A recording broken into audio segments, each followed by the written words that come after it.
चलिए आज शुरुआत करते हैं। और जैसा कि आप सभी लोगों को पता है कि 1 अक्टूबर 2022 को सोशल वर्क यूजीसी नेट में पेपर हुआ था समाज कार्य का। और समाज कार्य का जो अभी हाल ही में कल की डेट पे आप लोगों को रिलीज़ हुआ है एक आंसर की जो पेपर हुए थे उसका। और इसको चेक करने का तरीका भी अलग तरीके से दे रखा है आंसर की में। क्वेश्चन आईडी के माध्यम से आपको देखना है और फिर उसके बाद आपको एक आंसर आईडी मिलता है जो करेक्ट रहेगा, उसका आंसर आईडी रहेगा वो उससे मैच करना है। यदि आप कोई दूसरे ऑप्शन को लगाए हैं तो यानी मान लेना है आपको कि वो गलत है। यदि आपको वही करेक्ट आईडी अगर मैच कर जाती है तो आप समझ लीजिएगा कि आपका वो जो प्रश्न है वो सही है। तो ये पेपर है 1 अक्टूबर 2022 का सोशल वर्क का एनटीए यूजीसी नेट का। जैसा कि आप सभी लोग जानते हैं आज 19 अक्टूबर है। 19 दिन के बाद ये पेपर आपके सामने आंसर की के रूप में आया है। पेपर बहुत सरल था, जैसे कि अगर हम चर्चा करें यहाँ पे। और ये सभी प्रश्न आप लोगों को अगर मैं बता दूं कि मेडिकल सोशल वर्क के लिए भी इम्पोर्टेंट है ये। हालांकि यूजीसी नेट के लिए तो इम्पोर्टेंट तो है ही है, लेकिन इसी के साथ साथ मेडिकल सोशल वर्क चाहे आप एसजीपीजीआई की बात कर लें लखनऊ की, चाहे आप उत्तराखंड मेडिकल सोशल वर्क की बात कर ले, या आप एमपीपीएससी की बात कर ले, या तमिलनाडु की बात कर लें, किसी का भी मेडिकल सोशल वर्क का पेपर अगर है तो ये सारे क्वेश्चन इंपॉर्टेंट हो जाएंगे आप सबके लिए। तो ये ट्रेंड है, आज का समय का दौर है। 1 अक्टूबर का पेपर है ये। तो शुरुआत करते हैं। पहला प्रश्न हमारे सामने। आप सभी लोग जरूर क्वेश्चन नंबर लिखिएगा ताकि आपको पता चल सके ये कौन सा क्वेश्चन चल रहा है। क्वेश्चन नंबर 1 चल रहा है कि वर्ष 1960 में प्रकाशित गुलबेकियन रिपोर्ट का नाम क्या था। मैंने आप लोगों से इसके बारे में पढ़ाया, एकदम एग्जैक्ट ऐसे ही प्रश्न आया हुआ है। ये बेसिकली एक गुलबेकियन आयोग था, है ना, आयोग था जो 50 वर्षों के लिए सामाजिक वैज्ञानिक जांच के लिए एक दिशा का संकेत देकर 19वीं शताब्दी में सामाजिक विज्ञान के विषयों में जो संगठन में अपर्याप्तता थी, जो असामाजिक तथ्य थे, उसको दूर करने की मांग कर रहा था ये, है ना, उसको दूर करने की मांग कर रहा था। तो ये इसका जो गुलबेकियन रिपोर्ट का नाम रखा गया 1960 में। अगर बात करूं तो कम्युनिटी वर्क एंड जो है सोशल चेंज, ये नाम आप ध्यान रखिएगा। ऑप्शन नंबर पहला करेक्ट हो जाएगा यहाँ पे। अब जो बच्चे ऑप्शन नंबर 1 लगा के आए होंगे उनको 2 नंबर यहाँ पे आसानी से बन जाएगा, ध्यान रखिएगा। यहाँ पर क्वेश्चन नंबर 2 की बात करेंगे, अभी लास्ट में हम लोग इवेलुएट भी करेंगे किसका कितना सही गया है ना। बात करेंगे क्वेश्चन नंबर 2 के बारे में। देखिए क्वेश्चन अवश्य लिखिएगा ताकि आप आसानी से आप सभी लोगों को मिल सके।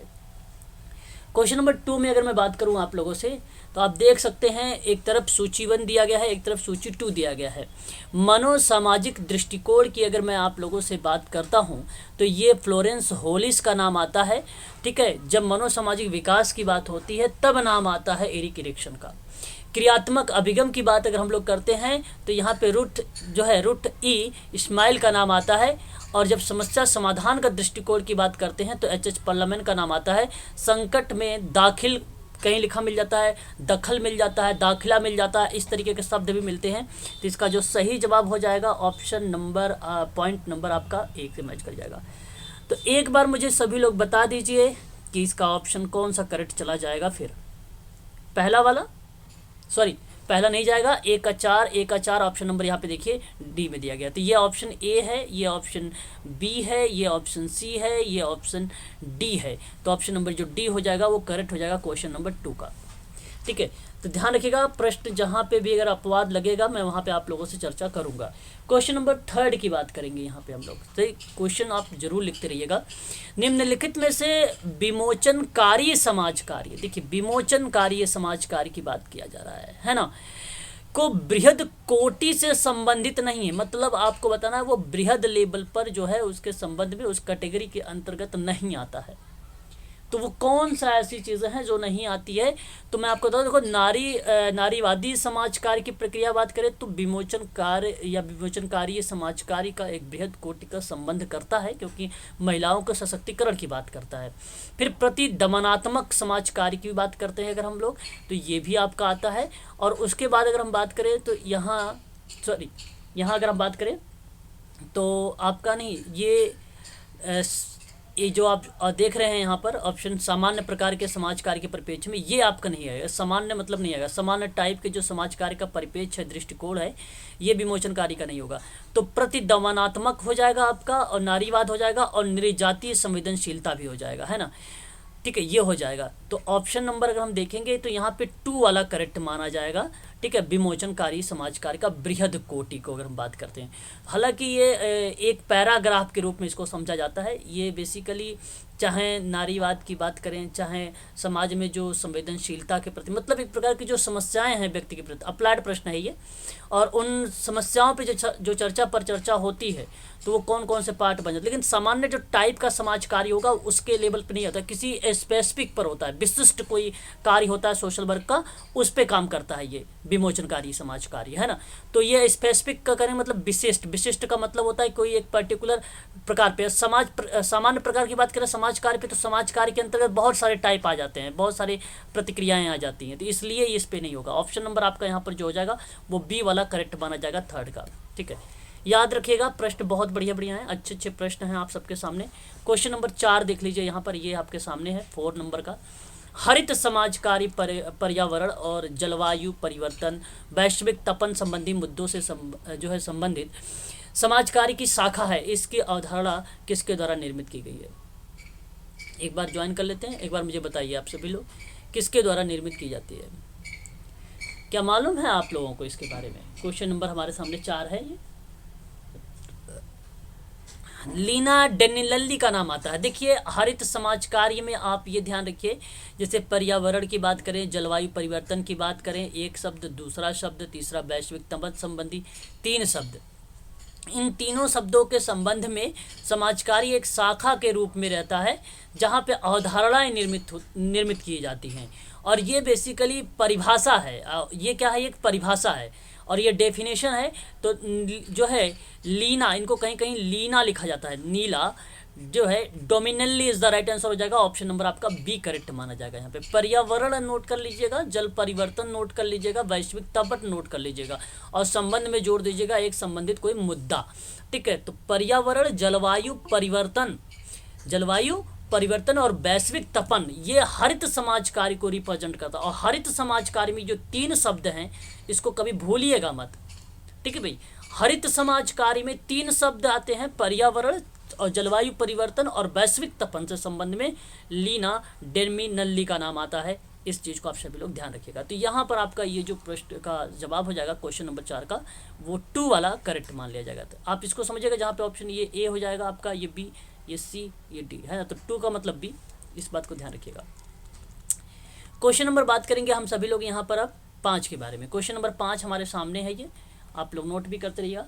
क्वेश्चन नंबर 5 की अगर हम बात करें यहाँ पर, तो आपके सामने एक सूची 1 है, दूसरी तरफ सूची 2 है। सूची 1 में जिम्मेदारियां, उत्तरदायित्व या दायित्व की बात हो रही है, दूसरी तरफ प्रत्याशा की बात हो रही है ना, ये क्वेश्चन नंबर 5 में। तो इसकी अगर हम जवाब की बात करें क्वेश्चन नंबर 5 में, तो लोकोपरक जिम्मेदारी किसको रिप्रेजेंट करेगी, तो आपको बताना होगा यहाँ पे ये किसको रिप्रेजेंट करेगी। ये आपका समाज का जो है, समाज द्वारा अपेक्षित चीज़ों को रिप्रेजेंट करती है। उसके बाद नैतिक दायित्व आ जाएगा, तो नैतिक दायित्व समाज द्वारा जो यहाँ पे क्या हो जाएगा, प्रत्याशित हो जाएगा। ये देखो लास्ट का जो शब्द है, प्रत्याशित, अपेक्षित, आवश्यकता, और देखो समाज द्वारा एक आवश्यकता और सरकार द्वारा आवश्यकता, ये लास्ट के ही शब्द से जो है बताता है। तो नैतिक दायित्व क्या हो जाएगा, प्रत्याशित हो जाता है। कानूनी दायित्व की अगर हम लोग बात करते हैं, तो ये क्या बन जाएगा, कानूनी दायित्व आपका ये सरकार के द्वारा बन जाता है। जाहिर सी बात है, कानून से आप रिप्रेजेंट कर सकते हैं, मैच भी कर सकते हैं। आर्थिक में समाज द्वारा एक आवश्यकता मानी जाती है, तो ये करेक्ट हो जाएगा आपका। ऑप्शन में देख सकते हैं, एक का दूसरा जहाँ पे मैच करेगा वही आपका करेक्ट हो जाएगा, option number C. Option number आपका सी ही करेक्ट जवाब मान लिया जाएगा, है ना। एक बार थोड़ा सा आप लोग पेपर हम लोग चर्चा कर रहे हैं, कितनी कट ऑफ बनने की संभावना बन सकती है, उस पर भी चर्चा करेंगे, है ना। और पेपर बहुत ही सरल है, पेपर टफ नहीं है, सारा विचारों पर आधारित है, तर्क पर आधारित है ना। तो क्वेश्चन नंबर 5 का सही जवाब ऑप्शन नंबर अगर हम बात करते हैं, तो देख सकते हैं आप लोग सी वाला जो ऑप्शन जा रहा है, यही आपका करेक्ट हो जाएगा। आगे बढ़ेंगे और नेक्स्ट सवाल देखेंगे। क्वेश्चन नंबर 6 देखते हैं। क्वेश्चन नंबर 6 हमारे सामने आ गया, और ये समाजीकरण की प्रक्रिया को लेकर, हालांकि समाजीकरण की प्रक्रिया पे आज शाम 8 बजे से आप सबकी क्लास भी चलने वाली है ना इस पर। तो आप देख सकते हैं क्वेश्चन नंबर 6 हमारे सामने, समाजीकरण की प्रक्रिया का अंतिम उत्पाद इसमें से किससे प्रतिबंधित या प्रतिबिंबित होता है, प्रतिबिंबित हो। अब अंतिम उत्पाद, अब ये बात हो सोशलाइजेशन की, एक प्रकार से समाजीकरण की प्रक्रिया का, तो मैं आपको बता दूं ये अंतिम जो उत्पाद माना जाता है ना, वो व्यक्तित्व को माना जाता है, पर्सनालिटी को माना जाता है। क्वेश्चन नंबर 6 की अगर बात कर रहे हैं तो यहाँ पे personality is the right answer हो जाएगा। ऑप्शन नंबर आपका देख लीजिए कहाँ ऑप्शन मैच कर रहा है, पर्सनालिटी। ऑप्शन नंबर आपका बी मैच हो रहा है। देखिए ऑप्शन ये ए है, ये ऑप्शन बी है, ये ऑप्शन सी है, ये ऑप्शन डी है। तो क्वेश्चन नंबर 6 का सही जवाब आपका क्या हो जाएगा, पर्सनालिटी बी में दिया गया है, यानी व्यक्तित्व इज द राइट आंसर हो जाएगा यहाँ पर। ठीक है, आगे बात करेंगे, क्वेश्चन नंबर नेक्स्ट लेंगे। सर उन्होंने सामाजिक वर्ग दिया है सर, राइट आंसर इसका सामाजिक वर्ग दिया है। जी सर। अच्छा, पर्सनालिटी का, ओके, इसने सामाजिक वर्ग को आइडेंटिफाई किया है। क्वेश्चन आईडी 1 मिनट देख लेते हैं, मैच कर लेते हैं। 10-27 का सही जवाब क्या होना चाहिए, तो गलत नहीं है। आयोग ने भी यहाँ पे अगर हम बात करें विजय सर, तो समाजीकरण की प्रक्रिया का अंतिम उत्पाद इसमें किस में प्रतिबिंबित होता है ना, तो वो पर्सनालिटी में ही होता है, ये अंतिम होता है, सामाजिक वर्ग थोड़ी होता है। सामाजिक वर्ग अगर यहाँ पे समाजीकरण की प्रक्रिया के बजाय अगर सामाजिक स्तरीकरण की प्रक्रिया स्टार्ट कर देता ना, तब आप सामाजिक वर्ग अगर बोलते तो मैं कहता कि आप सही जा रहे हैं, परंतु सामाजिक वर्ग नहीं, यहाँ पे समाजीकरण शब्द है, तो इसलिए व्यक्तित्व इज द राइट आंसर हो जाएगा। आगे बढ़ेंगे और नेक्स्ट सवाल लेंगे। क्वेश्चन नंबर नेक्स्ट देखेंगे। क्वेश्चन नंबर आप लोग मुझे बताते भी रहिएगा थोड़ा थोड़ा सा। 6 आ गया, 7वें नंबर पे चल रहे हैं, क्वेश्चन नंबर 7। क्वेश्चन नंबर 7 की बात करेंगे। स्वच्छ आयु का अधिकार मानवाधिकारों को किस पीढ़ी के अंतर्गत रखा गया। देखो पीढ़ी मैंने आपको बताया भी है, हालांकि कई 3 पीढ़ियों पर आधारित है समाज कार्य में, अगर हम बात करते हैं मानवाधिकार को लेकर सोशल वर्क में, हम लोगों ने पढ़ा भी, और मैंने बताया भी है कि उसमें कई ऐसी अवस्थाएं थी, स्टेजेस थी, जिसके माध्यम से आगे लेके गया भी, मतलब समाज इसको लेकर, मानवाधिकार को लेकर भी।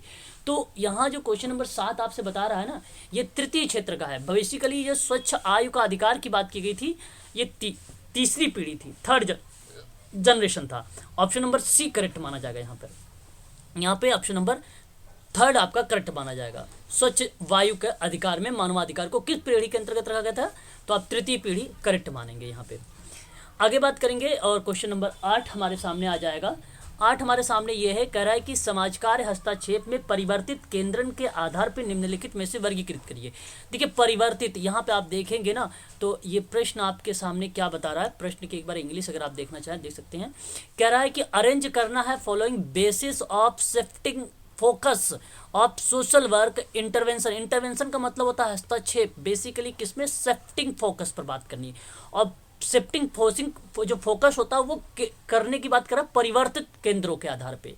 समाज कार्य का हस्तक्षेप किसके अंतर्गत आएगा, तो मैं ये आपको बताऊंगा कि क्रम यहाँ पे लगाना बेटर रहेगा आप सबके लिए, है ना।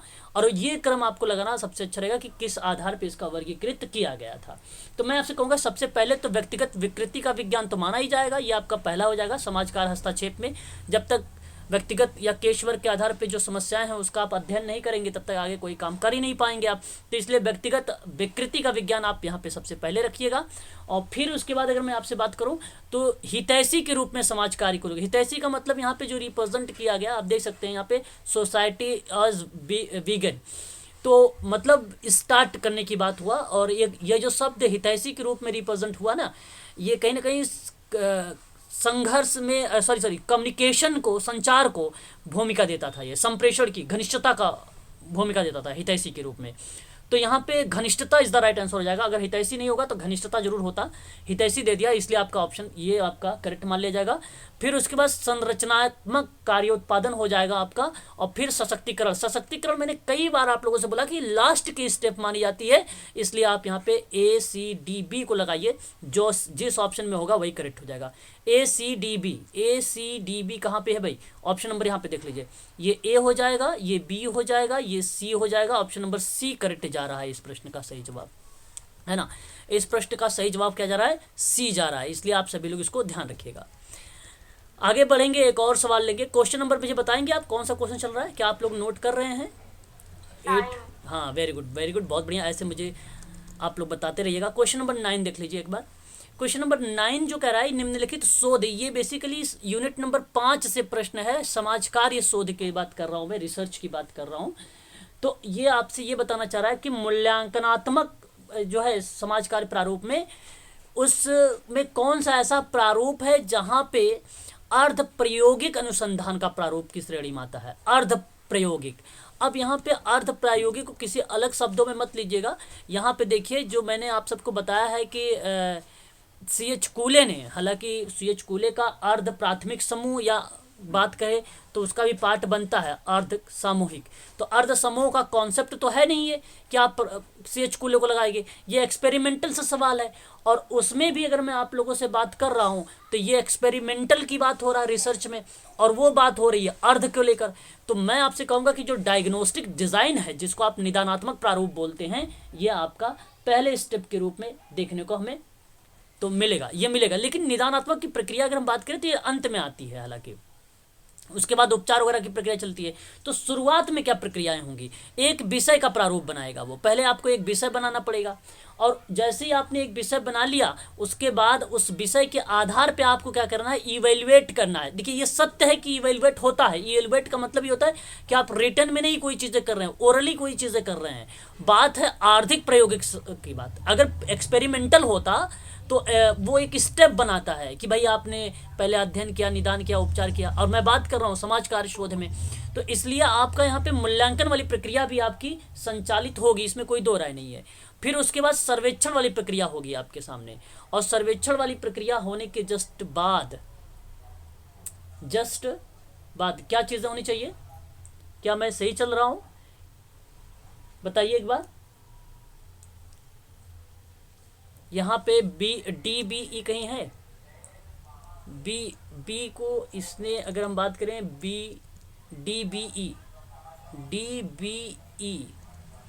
डी, नहीं यहाँ पे सी डी ई आ गया भाई। डी,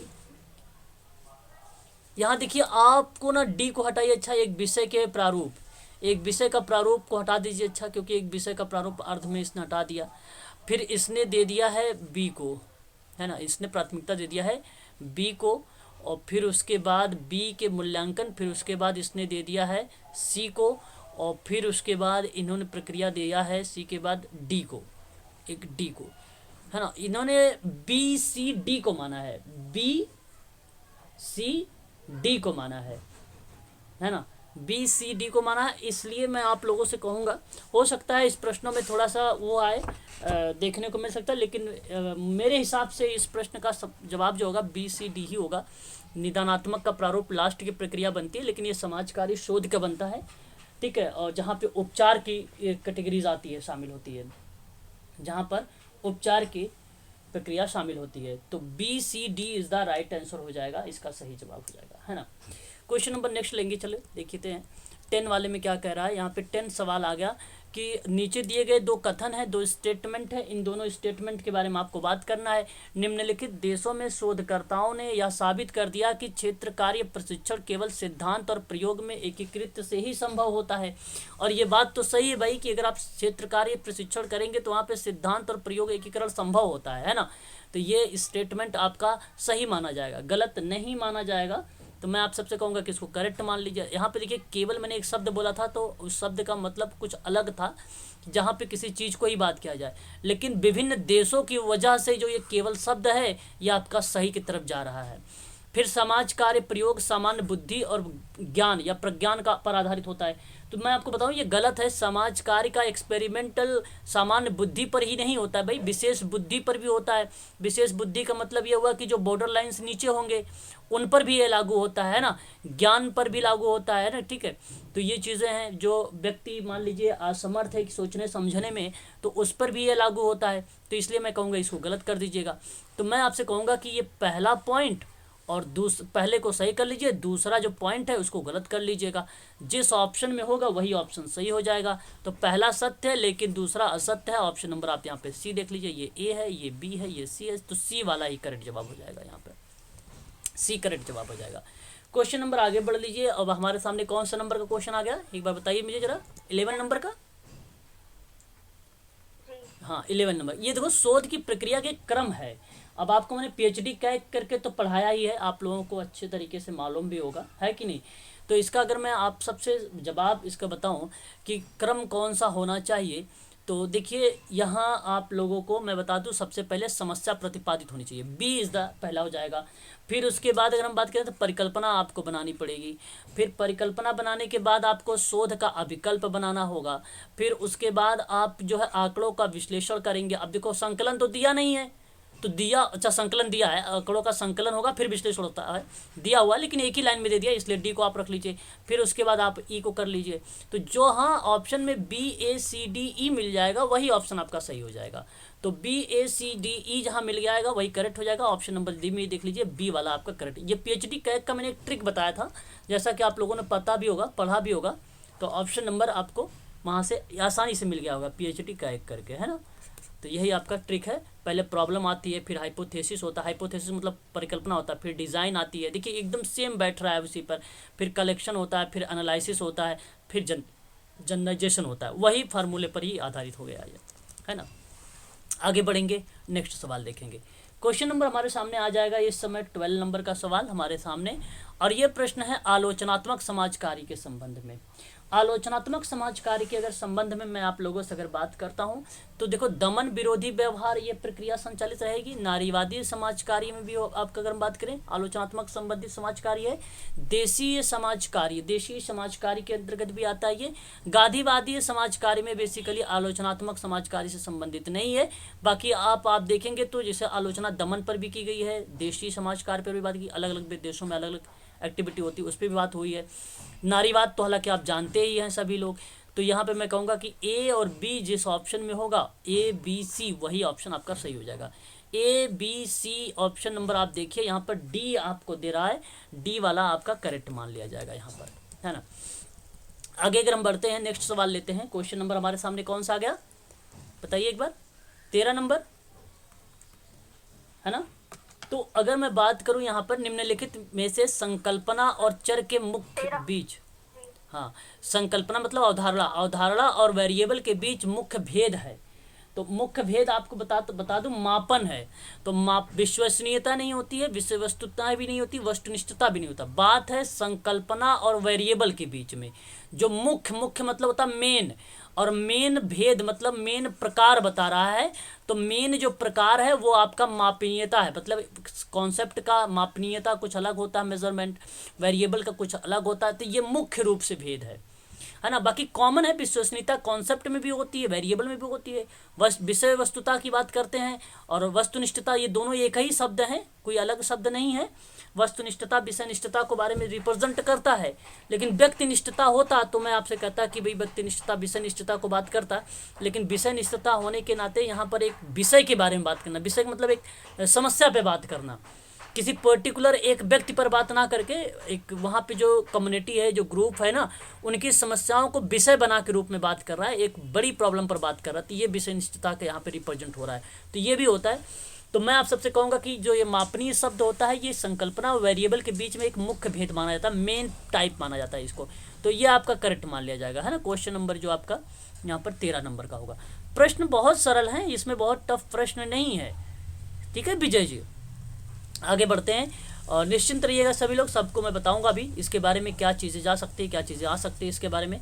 क्वेश्चन नंबर हमारे सामने आ गया यहाँ पर अब 14 नंबर का, 14 नंबर का प्रश्न है। सामुदायिक कार्य व्यवहार के मौलिक सिद्धांत की बात किया जा रहा है। अब देखिए यहाँ सिद्धांत है मौलिक का मतलब यहाँ पे बताया गया है आपको कि बेसिक प्रिंसिपल बात की जा रही है। बेसिक का मतलब होता है बुनियादी का मतलब होता है मूलभूत। प्रिंसिपल कौन कौन से हो सकते हैं भाई, तो मैं आप सबसे कहूँगा कि देखिए, एक तो आप लोग जानते हैं विशिष्ट उद्देश्यों का सिद्धांत भी इसके अंतर्गत शामिल हो सकता है।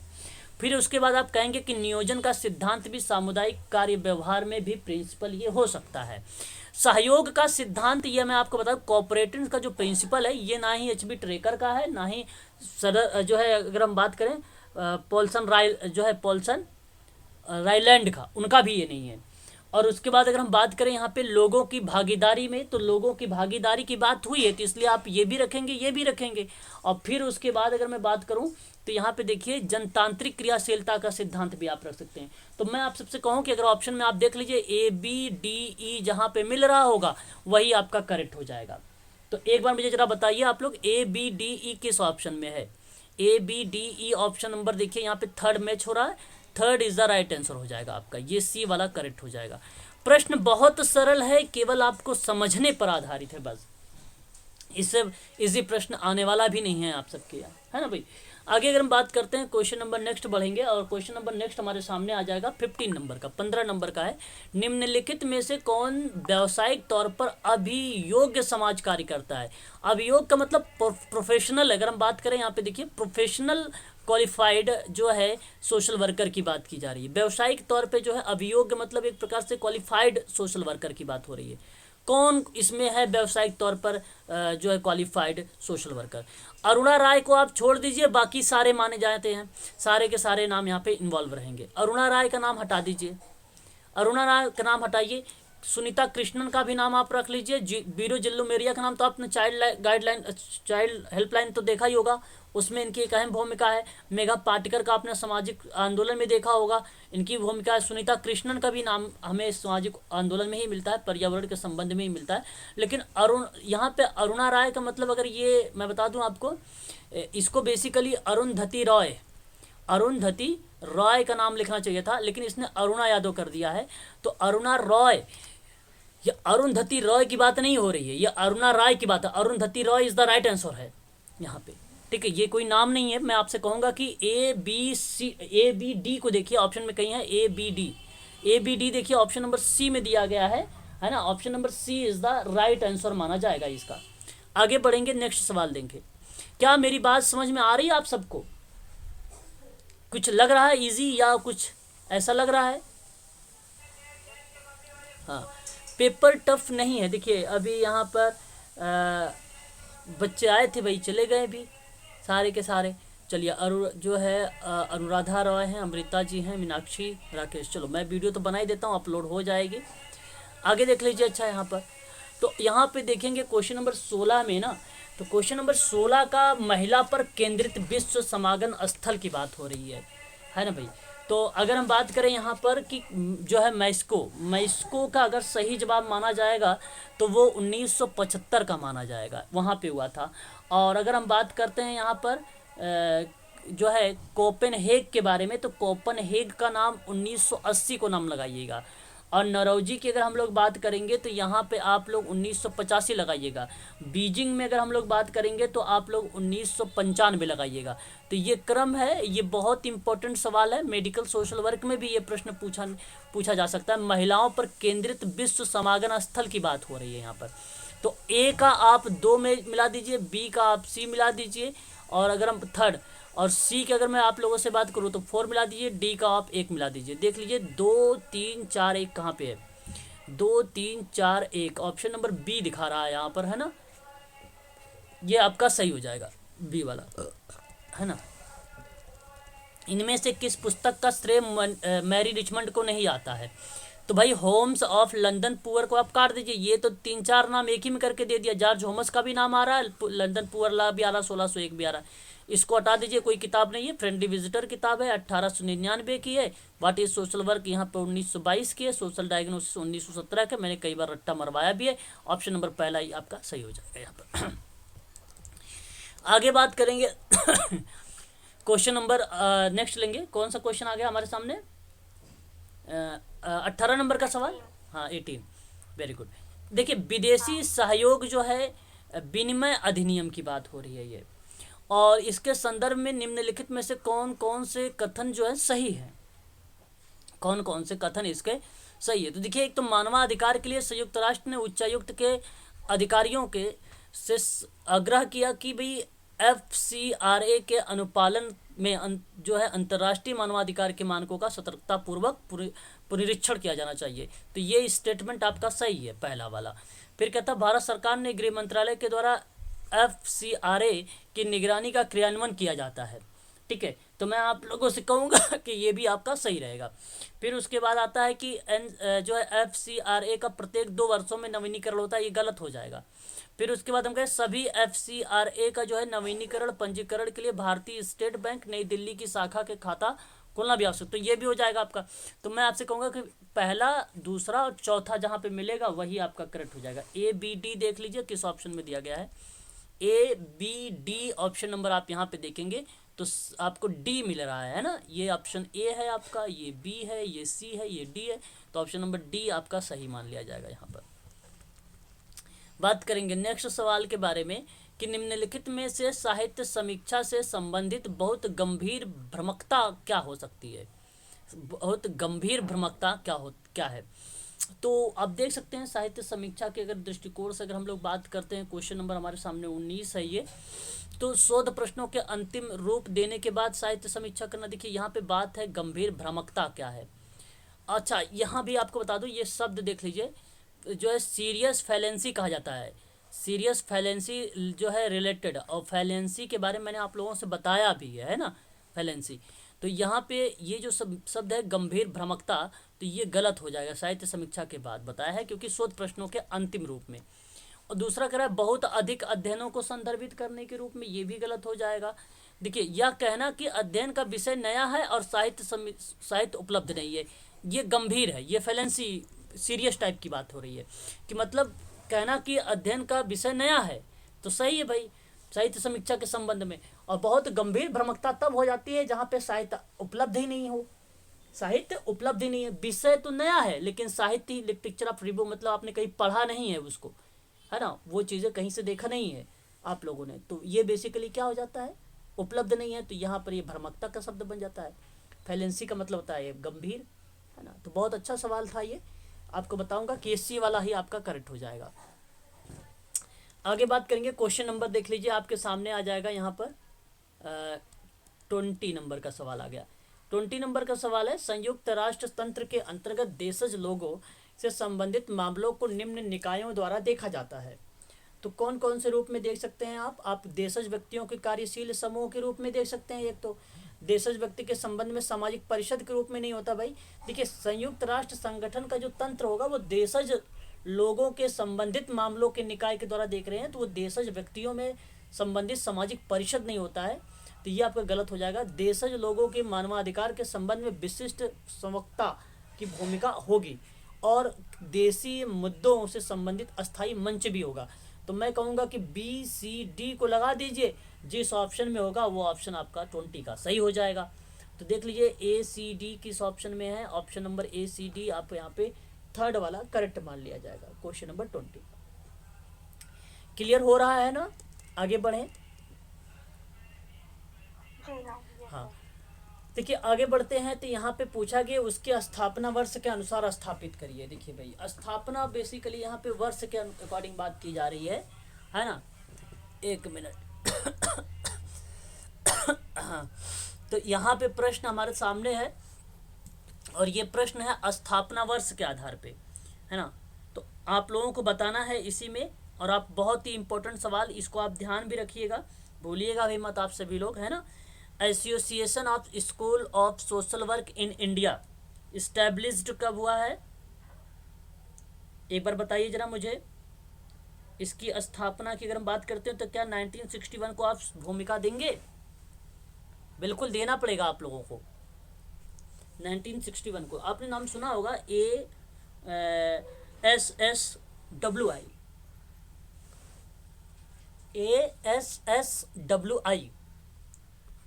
मैंने पढ़ाया है इसके बारे में, मैंने आप लोगों को इसके बारे में पढ़ाया है, बताया हुआ है ना। इसमें गलती मत करिए आप सभी लोग। Indian conference of social work established, इसका स्थापना कब हुआ था, ये भी मैंने आप लोगों को बताया है। 1970 में, 1970 में हुआ था। इसका नाम भी चेंज हुआ, professional social worker eight Kolkata में, तो वो 1988 में, है ना। इसको मैंने आप लोगों को बताया है। Indian association of trend social worker established, ये कब हुआ था? 1936, भाई professional association school social work analysis की बात होती थी, ट्रेंड के लिए बात हुई थी 1936 में, है कि नहीं। National association of professional social workers in India established, बताइए इसके बारे में बताइए। 2001 जो national association of social worker foundation की बात हुई थी। तो मैं आप लोगों से कहूं, अगर क्वेश्चन नंबर कितना है ये बता दीजिए एक बार मुझे। 20, 21, 21 है, 20 नहीं 21, क्वेश्चन नंबर 21। तो मैं आप सबसे यहाँ पे अगर भूमिका बताऊं तो आप लोग सबसे पहले किसको रखोगे, तो आप देख सकते हो सबसे ज़्यादा के रूप में अगर हम बात करें सन 1970 आया है। 1970 में आप देखेंगे तो सबसे नंबर पर बी आया हुआ है। फिर उसके बाद अगर मैं चर्चा करूँ तो आप 70 के बाद 71, 61 आ रहा है, तो बी के बाद ए आ रहा है। ए के बाद अगर हम लोग बात करेंगे तो फिर किसका नाम आएगा, सी का नाम आएगा, 1936 आ रहा है। फिर उसके बाद हम बात करेंगे तो डी आ रहा है। तो देखिए जहाँ पे बी ए सी डी लिखा हुआ है वही सही होगा, बी ए सी डी कहाँ पे है, ऑप्शन नंबर 2 में है। बी करेक्ट मानोगे, बोलिए एक बार।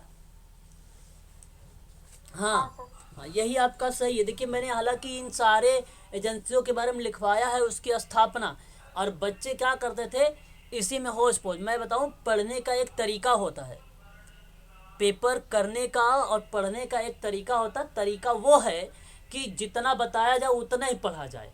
मैंने आप लोगों से केवल 8 संघों के बारे में बताया था और नाम लिखवाया था सबके बारे में अच्छे से, और उसको आप लोगों ने अगर ढंग से पढ़ के गया होगा कि इस्टेब्लिश कब हुआ है। देखिए ये प्रश्न हर बार पूछा जाता है, 2022 दिसंबर में अगर पेपर होगा तो नहीं आएगा, श्योर आएगा। 2019 में, 20 में, 21 में पूछा गया, ये सारे प्रश्न हैं आपके सामने, है ना। और वही चीज़ें याद करके जाइए तो देखिए श्योर है कि आपको फंसेगा। ज़्यादा आप अगर ज़्यादा कंफ्यूज होते हैं तो बहुत सारी चीज़ों को लेकर आप चलने लगते हैं, तो वहाँ पे कंफ्यूजन होने लगती है।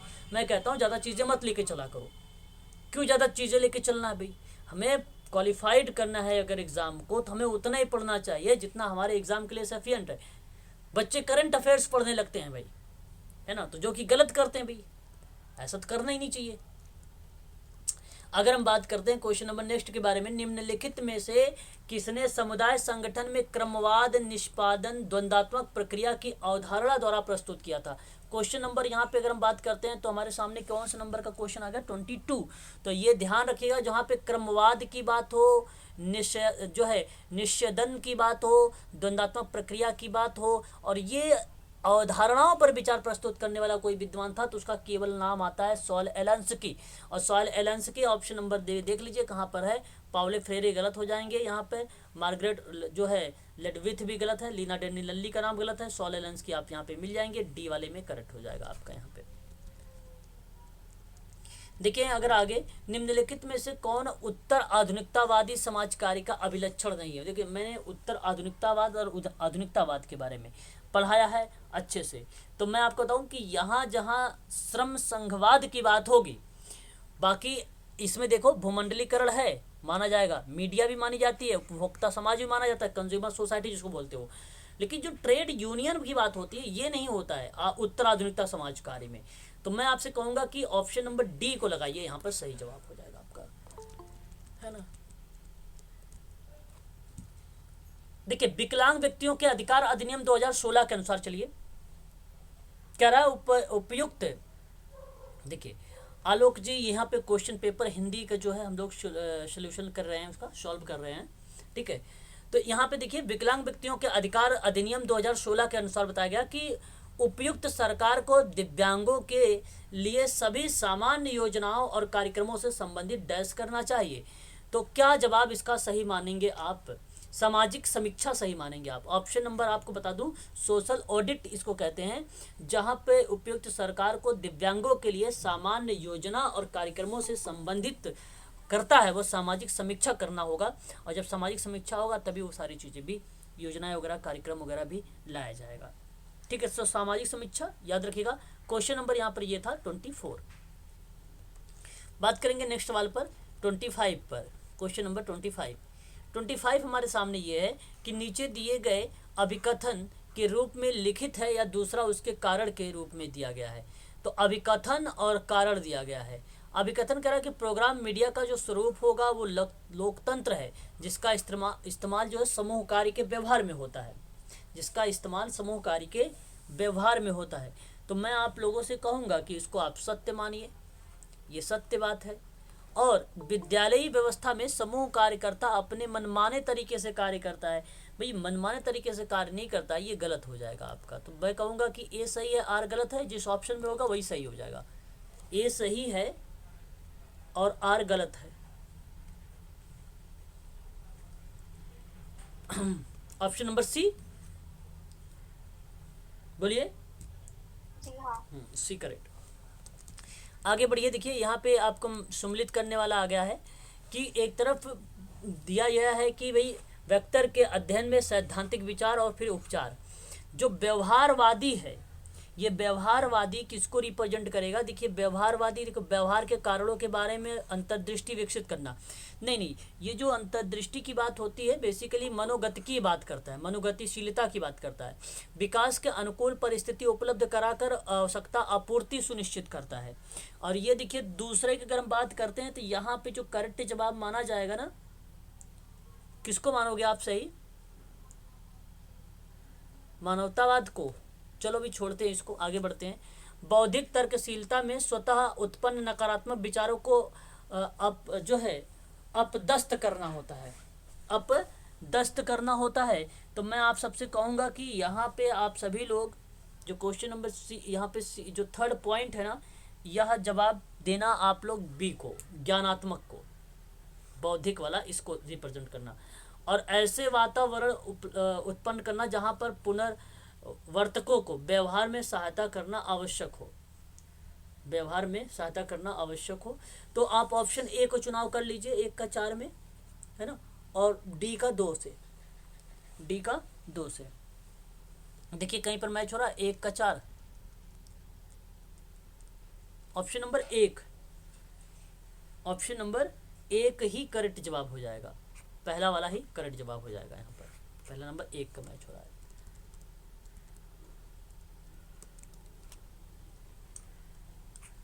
एक समुच्चय या समूह जिसे विश्लेषक समेकित सामाजिक इकाई मानता है और उनका ऐतिहासिक रूप में अध्ययन किया जाता है, और करना भी चाहिए। इस विशिष्टता को क्या कहा जाता है?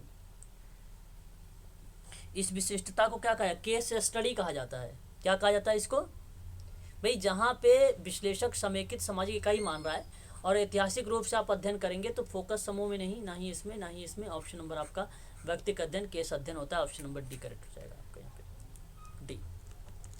देखिए ये प्रश्न देख लीजिए आप लोग, पूछ रहा है कि यूएन घोषणा किया था जो है सस्टेनेबल डेवलपमेंट गोल का वर्गीकरण। तो पहला तो नो पॉवर्टी होनी चाहिए, दूसरा तो आपको जो है शून्य भुखमरी की बात करता है, और तीसरे की बात करते हैं तो अच्छा स्वास्थ्य और कुशलता की बात होता है। चौथा आपका क्या बोलता है? गुणवत्तापूर्ण। तो ये तो क्रम से मिल जाएगा, 1 2 3 4, ABCD जहाँ पे होगा सही हो जाएगा वही, है ना। ABCD कहाँ पर है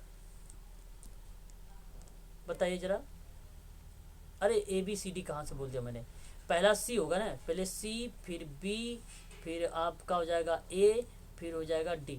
तो CBAD जहाँ पे होगा, CBAD ऑप्शन नंबर डी में है, ऑप्शन नंबर डी में है, ऑप्शन नंबर डी। कौन सा क्वेश्चन आ गया एक बार बताइए जरा मुझे। 29, वेरी गुड। 29 नीचे दिए गए कुछ कथन है जहाँ पे अभिकथन के रूप में लिखित है, दूसरा उसका कारण बताना है आपको। भारत में सकल प्रजनन दर जो है प्रजनन को प्रतिस्थापन स्तर का आकलन करता है क्या? तो मैं आपसे कहूँगा कि बिल्कुल करता है, ये सत्य है। और देश में जनसंख्या वृद्धि दर भी स्थिर हो रही है क्या? स्थिर हो रही क्या? तो ये भी सही है। दोनों सत्य हैं यहाँ पे, तो दोनों आपका यहाँ पे सत्य माने जाएंगे, है कि नहीं। अब बात रही व्याख्या के लिए, तो देखिए अगर भारत में सकल प्रजनन दर प्रजनन के प्रतिस्थापन स्तर पर आकलन करता है, क्योंकि भाई देश में जनसंख्या वृद्धि दर का स्थिर हो रही है, इस वजह से आकलन करता है, तो मैं कहूँगा इसका व्याख्या भी है, इसका व्याख्या भी है। ए आर दोनों सही है, आर ए की व्याख्या हो रही है। कौन सा ऑप्शन सही जाएगा? पहला वाला, देख लीजिए पहले में लिखा हुआ है ना, ये ऑप्शन नंबर पहला वाला ही करेक्ट जवाब हो जाएगा, है कि नहीं, याद रखिएगा। आगे बढ़ेंगे नेक्स्ट क्वेश्चन। क्वेश्चन नंबर हम लेंगे 30। क्वेश्चन नंबर 30 है, बहुत सरल सवाल है 30 भी। घरेलू हिंसा से महिलाओं का संरक्षण अधिनियम 2005 के तहत निम्न में से कौन कौन सा मौखिक और भावनात्मक दुर्व्यवहार माना जाता है? तो देखिए, एक तो ये बात सत्य है कि चरित्र और व्यवहार को छिटाकशी करना, और दूसरी बात अगर हम लोग यहाँ पे करें तो लड़का ना पैदा होने पर बेइज्जत करना हो सकता है भाई, मौखिक और भावनात्मक दुर्व्यवहार। आर्थिक रूप से स्वतंत्र होना ये नहीं हो सकता। डांटना और गाली देना भी हो सकता है भाई, मौखिक और भावनात्मक व्यवहार। तो मैं आपसे कहूँगा कि BCD को लगाइए, ये सही रहेगा आपका। ACD, बी तो नहीं होगा ना, ACD जहाँ पे होगा वो करेक्ट हो जाएगा, ACD। ऑप्शन नंबर देखिए,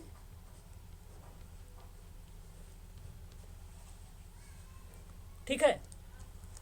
आगे बढ़िए, नेक्स्ट सवाल देखिए।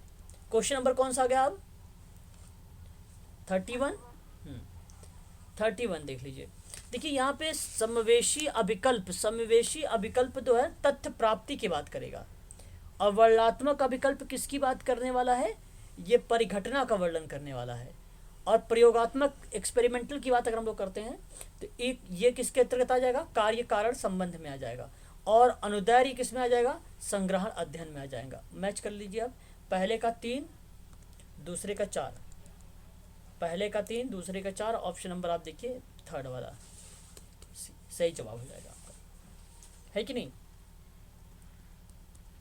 निम्नलिखित में से कौन सा चर माध्यिका मानक विचलन और साथ संबंध में संदीपकीय अभिकल्प या अभिकल्पन, ठीक है, अभिकलन के लिए उत्तरदायित्व होता है? बताइए क्या हो सकता है यहाँ पे? अंकगणितीय वेरिएबल हो सकता है उत्तरदायित्व, है ना? सही जवाब आपका अंकगणितीय वेरिएबल्स हो जाएगा, करेक्ट। ठीक है, ठीक है ना? जी सर। हाँ, आगे बढ़िए जरा। देखिए, निम्नलिखित में से किस प्रेक्षण विधि में क्षेत्र कार्य प्रक्रिया के दौरान कार्यकर्ता की पहचान अज्ञात बनी रहती है? तो सहभागी परीक्षण में। किसमें? सहभागी परीक्षण में। ठीक है, क्वेश्चन नंबर कौन सा था ये? 33। हाँ, ओके 33। ओके, आगे बढ़िए। 34 देखिए, सामाजिक समूह कार्य के द्वारा कौन कौन से विशिष्ट उद्देश्य प्राप्त किए जाते हैं, या मतलब दिए जाते हैं, आप ऐसे भी कह सकते हो। तो मैं आप सबसे कहूँगा कि आप लगाइए पहले एक तो व्यक्तियों के सामाजिक सामंजस्य, ऑप्शन ए। उसके बाद अगर मैं आप लोगों से कहूँ तो आप बी को लगाइए, सामाजिक समूह की संरचना और व्यक्तित्व विकास, यानी ABC। अंतर समूह प्रतियोगिता गलत हो जाएगा, है ना, याद रखिएगा। 34 का। 35 देख लीजिए।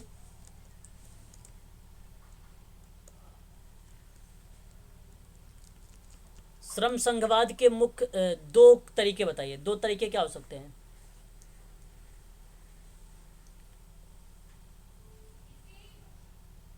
थर्टी फाइव है ना ये? हाँ सर। एक तो सामूहिक सौदेबाजी होगा, एक कानूनी अधिनियम होगा, यही दो हैं बस।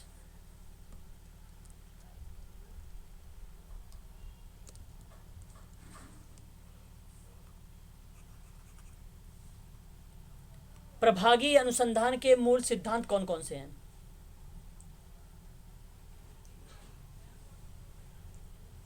बताइए। क्वेश्चन नंबर 36 है ना ये? जी सर, 36। हाँ, तो मैं आपसे कहूँगा कि दृष्टिकोण उत्क्रमक लगा लीजिएगा आप सभी लोग। और फिर उसके बाद अगर हम बात करें तो आप आदर्श अज्ञानता को भी रख लीजिएगा आप। उसके बाद अगर हम बात करें आप लोगों से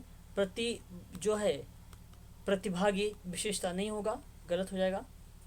और उसके बाद त्रिभुज या त्रिभुजन, इसको आप रख लीजिए। और विशेषज्ञ दक्षता, इसको काट दीजिए। यहाँ पे अगर हम बात करें त्रिभुजन को भी काटिए आप, त्रिभुजन रखिए मत, क्योंकि प्रतिभागी अनुसंधान है, और प्रतिभागी अनुसंधान में त्रिभुजन नहीं होता है ना। इसको रखिए ए बी सी, जो है A B E, A B ई,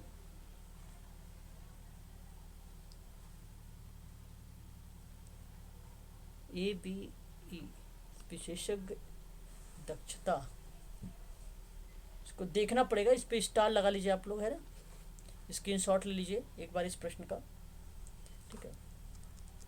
आगे बढ़िए जरा, देखिए निम्नलिखित क्या समाज कार्य व्यवसाय के मूल्य नहीं है। तो समाज कार्य के मूल्य क्या, देखो तो सामाजिक न्याय भी होगा, व्यक्ति की प्रतिष्ठा योग्यता भी होगी, सेवाएं भी होगी, तदानुभूति नहीं होता है। ऑप्शन नंबर डी कि नहीं, ये आपका करेक्ट हो जाएगा। उसके बाद आप आ जाइए क्वेश्चन नंबर 38 पर। 38 क्वेश्चन आ गया, परियोजना प्रबंधन चक्र की उपक्रमों को क्रम के रूप में व्यवस्थित करना है आपको, क्रम के रूप में 38 को। तो पहला तो निर्धारण हो जाएगा, दूसरा आपका डिज़ाइन हो जाएगा, अगर हम बात करें उसके बाद आपका क्रियान्वयन हो जाएगा डी। उसके बाद अगर हम लोग बात करते हैं तो अनुरक्षण भी हो जाएगा यानी बी।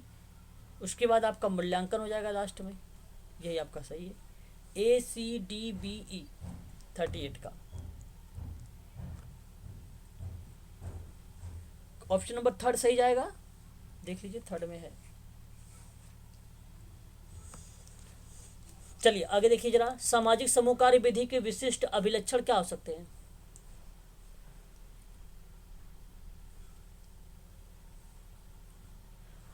बताइए।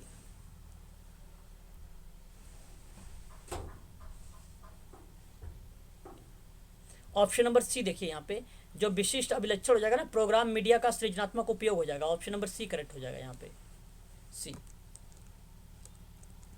आगे देखिए, रॉथमैन के अकॉर्डिंग, देखिए ये बहुत सवाल मैंने कई बार आप लोगों को पढ़ाया भी है, बताया भी है आप लोगों से। तो सामाजिक नियोजन है, सामाजिक क्रिया है और स्थानिक विकास है ना। तो बी सी डी बोलिए। क्वेश्चन नंबर 40 आपका कंप्लीट।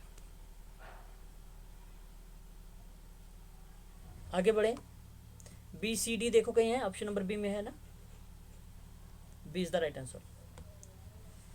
आगे बढ़ते हैं, देखिए आगे यहाँ पे पूछ रहा है एच वाई सिद्दीकी के अनुसार सामुदायिक कार्य के 4 महत्वपूर्ण कंपोनेंट पूछ रहा है। 4 महत्वपूर्ण कंपोनेंट, तो भाई एक तो देखो समुदाय लक्षित जनसंख्या होगा, दूसरा महत्वपूर्ण व्यक्ति होता है, तीसरा संस्था होती है, चौथा आपका संसाधन नहीं होता है, यहाँ पे सिद्दीकी का है, और समुदाय के मध्य समूह होता है। तो मैं कहूँगा कि ए बी सी ई को लगाइए, जिस ऑप्शन में होगा वही ऑप्शन सही हो जाएगा। A B C E, A B C ई कहाँ पर है, A B C E, A B C E, option number D आपका यहाँ पे करेक्ट हो जाएगा, है ना। यहाँ पे देखिए, पूंजीवाद और सामाजिक व्यवस्था के रूप में निम्न में से 3 के संबंधों पर निर्भर करती है, वह क्या माना जाएगा। क्वेश्चन नंबर हमारे सामने 42 है ना ये। तो अगर मैं बात करूँ तो श्रमिक माना जाएगा, उत्पादन के साधन माना जाएगा, और यहाँ पे बाजार नहीं होता है। पूंजीवाद सामाजिक व्यवस्था के रूप में 3 संबंधों पर निर्भर है, एक तो श्रमिक पर, एक उस उत्पादन पर, एक वो उत्पादन जहाँ पे साधनों पर नियंत्रित होता है। तो मैं आपसे कहूँगा कि ए बी डी को लगा लीजिए, यही आपका करेक्ट हो जाएगा, ठीक है। ए बी डी कहाँ पे है, ऑप्शन नंबर पहले में है।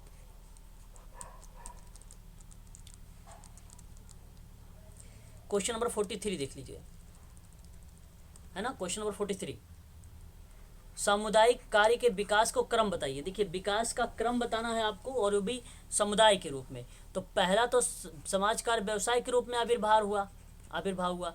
फिर उसके बाद अगर हम बात करें व्यवसाय को प्रगति, फिर समापन और सामुदायिक धारणा। देखो फिर उसके बाद सामुदायिक धारणा बन जाएंगी, फिर उसके बाद आता है व्यवसायिक और जो है संप्रांतीय उपागम पर बल, और फिर लास्ट में रेडिकल सोशल आंदोलन आ जाता है, ऑप्शन नंबर डी। तो ए सी बी डी जहाँ पे होगा वो सही रहेगा, A C B D, A C B D. Option number देखिए यहाँ पे थर्ड दिया गया है, third is the right answer हो जाएगा आपका। उसके बाद अगर हम बात करते हैं, देखिए एक सम्मिलित करने वाला आ गया, एक तरफ अच्छात्मक अभिक्रियाएं, मतलब एक प्रकार से रक्षात्मक क्रियाएं हैं, ये सारी दी गई हैं, है ना।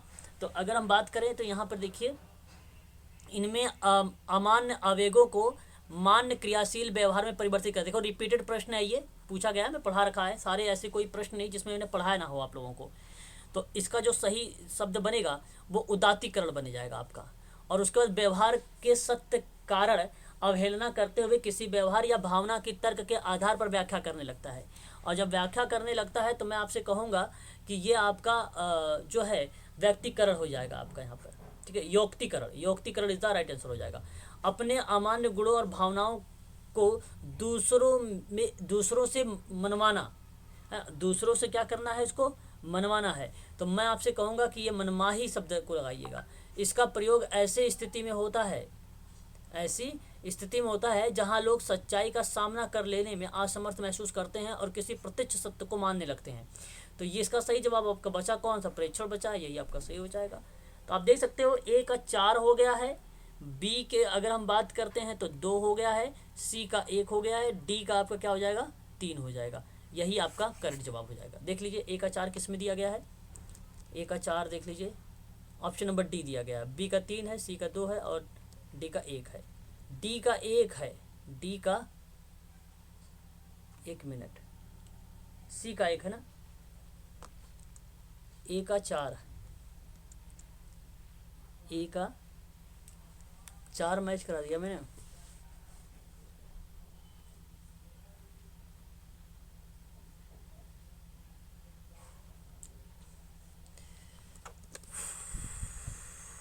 अमान्य क्रियाशील, इस प्रश्न को भी आप लोग ना लगा लीजिएगा, क्वेश्चन मार्क कर लीजिएगा। इसको मैं देखता हूँ आंसर की में क्या जारी किया है यूजीसी ने, है ना, इसको मैं देखता हूँ। आगे बात करते हैं नेक्स्ट सवाल पर। देखिए कह रहा है कि क्वेश्चन नंबर हमारे सामने कौन सा नंबर का क्वेश्चन आ गया मैडम, ये बताइए। 45। एक उपपरिवार एक ऐसा परिवार है जो आपसे क्या बता रहा है, जो आपको बताना है कि जो किसी अन्य परिवार के साथ रहता हो वो संबंधित भी हो सकता हो। गलत जवाब, उपपरिवार की परिभाषा नहीं। फिर किसी अन्य परिवार के साथ रहता हो उसके संबंध में कुछ ना हो, ये भी गलत जवाब, गलत जा रहा है दोनों।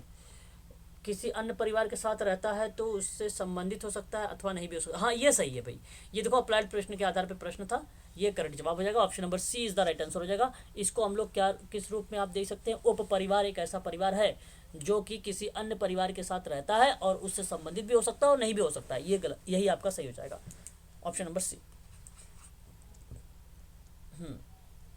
देखिए यहाँ बहुत अच्छा सवाल आ गया आपके सामने, और ये सवाल है आप सबके सामने 46 नंबर का। आपको मैंने कई बार बता रखा, पीडी कुलकर्णी सामाजिक नीति से रिप्रेजेंट कर जाएंगे, इसमें कोई दो राय नहीं है पीडी कुलकर्णी के बारे में।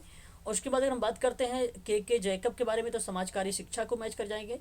और सामुदायिक संगठन की अगर हम लोग बात करते हैं, केडी का नाम आता है भाई, केडी का नाम आता है, केडी गाग्रेट का नाम आता है। एचवाई सिद्दीकी सामाजिक क्रिया का पार्ट बन जाएंगे। ठीक है, तो मैं आप सबसे कहूँगा कि ए का 2 लगा दीजिए कहीं पर। हालांकि वो प्रारूप आते हैं सामुदायिक संगठन में, लेकिन केडी गाग्रेड होने की वजह से सामुदायिक संगठन में भूमिका आप इनको सबसे पहले देंगे। ठीक है, फिर बाद में आप सिद्दीकी जी को यहाँ पे मेंशन कर सकते हैं सामाजिक क्रिया में। ठीक है, तो आप यहाँ पे अगर हम बात करें ए का 2 देख लीजिए किस ऑप्शन में दिया गया है। ए का 2 आपका ऑप्शन नंबर यहाँ पे बी वाला है, सही, बी आपका करेक्ट माना जाएगा यहाँ पर, बी। उसके बाद देखिए क्वेश्चन नंबर 47 हमारे सामने आ गया। देखिए 47 आ गया हमारे सामने क्वेश्चन, और कह रहा है कि MI जिसको आप मोटिवेशनल इंटरव्यूइंग कहते हैं, और व्यवहारगत बदलाव को मानता भी है, जिसे व्यक्ति केंद्रित उपागम के मूल तत्व, व्यक्ति केंद्रित उपागम कार्ल रोजर्स का नाम आता है। ऑप्शन नंबर यहाँ पर सही हो जाएगा। मूल तत्वों का उपयोग करते प्राप्त होता है, जिसके द्वारा विचार प्रस्तुत किए जाते हैं। तो आपका सही है, कार्ल रोजर्स की बात आती है। ऑप्शन नंबर आपका बी करेक्ट रहेगा यहाँ पे 47 का, है ना। 48 की बात कर लेते हैं। 48 हमारे सामने आ गया। देखिए 48 क्या कह रहा अभी, कह रहा है कि व्यक्तिगत समाचार अभिलेख किसके लिए एक साधन के रूप में प्रयुक्त नहीं होता। देखिए मैंने अभिलेख के बारे में पढ़ा रखा है आप लोगों से, है ना, किस रूप में नहीं हो सकता है। तो देखिए एक तो व्यावसायिक हस्तक्षेप और गतिविधियों निर्धारित करती है, तो हो सकता है भाई व्यक्ति कार्यकर्ता है तो व्यक्तिगत रक्षा उत्पन्न, देखो रक्षा युक्तियां प्रदान करना, मतलब रक्षोपाय प्रदान करना। गलत जवाब यहाँ पे है। प्रश्न अभिलेख के रिकॉर्ड में ये साधन सत्य नहीं है। व्यक्तिगत कार्यकर्ता हेतु, व्यक्तिगत कार्यकर्ता काम करता है लेकिन व्यक्तिगत रक्षा युक्तियां थोड़ी प्रदान करेगा। व्यक्तिगत करने लगेगा तो भेदभाव आ जाता है। तो ऑप्शन नंबर बी करेक्ट रहेगा यहाँ पर, बी आपका करेक्ट हो जाएगा यहाँ पर। बात करेंगे नेक्स्ट क्वेश्चन पर। नेक्स्ट क्वेश्चन हमारे सामने आ गया यहाँ पर, भीड़ व्यवहार का जैसा सिद्धांत, और क्वेश्चन नंबर हमारे सामने 49 है ये। और यहाँ पे अगर हम बात करें तो जहाँ पे भीड़ में शामिल होने वाले लोगों के पूर्व से अस्तित्ववान मूल्य, विश्वासों और व्यवहारिक प्रवृत्ति को प्रतिबिंबित करता है, तो वो अभिसरण का सिद्धांत होता है। ऑप्शन नंबर आपका यहाँ पर पहला वाला करेक्ट जवाब मान लिया जाएगा। और आज का ये लास्ट सवाल आप लोग देख लीजिए, ये 50 नंबर का क्वेश्चन मैंने सॉल्व करवा दिया है। शाम को मैं फिर आप लोगों को एक क्लास और लूँगा जहाँ पे 50 क्वेश्चन और सॉल्व करवा दूंगा आप लोगों के, है ना। औद्योगिक विवाद अधिनियम 1947 के अंतर्गत औद्योगिक विवाद के समझौते और रोकथाम के लिए एक कार्यप्रणाली तय की गई जिसको आरोही क्रम में दर्शाना है।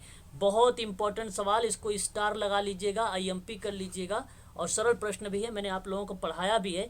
आरोही क्रम में लगाइए। सबसे पहले कार्य समिति बनाएंगे, और कार्य समिति के बाद आप यहाँ पे सुलह अधिकारी का बात करेंगे, और फिर उसके बाद आप सुलह बोर्ड की स्थापना कर देंगे, और फिर उसके बाद अगर हम लोग करते हैं बात तो उच्च जांच न्यायालय की बात करेंगे, और फिर आपकी भूमिका आ जाती है यहाँ पर श्रमिक अधिकरण पर। तो CDE-BA की बात होगी, और जिस ऑप्शन में होगा वही करेक्ट होगा। CDE देखिए जरा, CDE-BA ऑप्शन नंबर देखिए, सी आपका करेक्ट हो जाएगा। यहाँ पर सी वाला ऑप्शन जो है आपका यहाँ पे करेक्ट हो जाएगा, है ना। तो आज के लिए बस इतना ही रखिए। क्वेश्चन नंबर ये हमारे सामने आ गया 51 का लेकर यहाँ तक। अभी तक कोई ऐसा मुझे लगा भी नहीं है, केवल मैंने 2 प्रश्नों पर मतभेद था जिसकी वजह से मैंने छोड़ दिया है। बाकी यहाँ पर मैं उस पर विचार करके आप लोगों को उसको भी दे दूंगा, ठीक है। तो मेरे हिसाब से वो प्रश्न गलत नहीं है, सही है, परंतु उसकी व्याख्या अभी हमें समझनी पड़ेगी कि ऑप्शन जाएगा किधर, है ना। प्रश्न बहुत ही सरल थे। बाकी यदि आप लोगों को कोई डाउट बनता है या कुछ बनता है तो आप लोग मुझे जो है कमेंट कर सकते हैं, ठीक है। आप लोग मुझे यहाँ पे कमेंट कर सकते हैं, ठीक है ना। बाकी शाम की क्लास आप लोगों की एक बार होगी ही होगी, इसमें कोई दो राय नहीं है, ठीक है।